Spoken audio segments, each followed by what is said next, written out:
Hello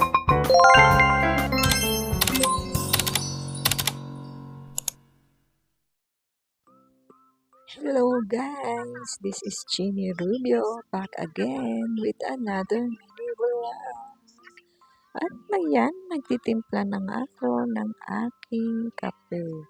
O diba, parang kailan lang nag-vlog ako na iwas-iwas muna kape. At dahil hindi ko talaga kaya ng hindi nagkakape pagkagising, kaya naman bumalik naman ako agad sa pagkakape. Take note, agad-agad. Dahil nung nag-try ako na mag-take ng ibang may inom sa umaga, hindi ko talaga kaya ng hindi kape.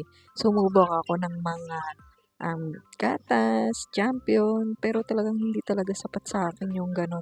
Talagang kape is life. Mawala na lahat, wag lang kape, charis. Ibig sabihin, kahit wala akong almusal, basta kape sa umaga, okay na yun sa akin. Kaya, ayan, for the kape goals time. Ganon din ba kayo, mga mare? Relate din ba kayo sa kape is life? At pagkatapos ko nga magtimpla ng kape, kumuha na rin ako ng aking kakainin. Ayan.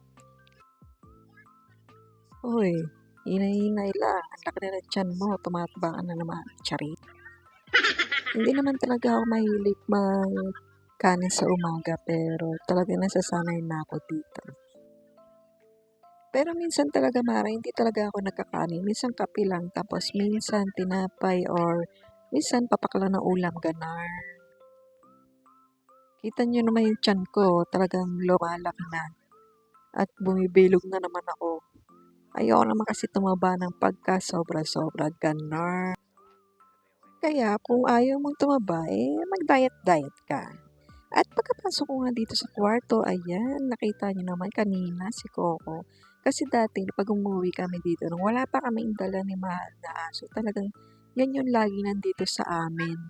Dito yan natutulog pag andito kami. Pero ngayon, hindi siya makapasok dahil andito ngayon si Summer. Ito kasi si Summer ang bago naming alaga ni Mahal. As in, personal na namin, amin na to, ganon. Bale dahil talagang dinala namin 'to kasi wala talagang mag-aasikaso sa bahay sa sobrang dami na ng aso namin do'n. Kaya dinala namin siya dito sa kanila.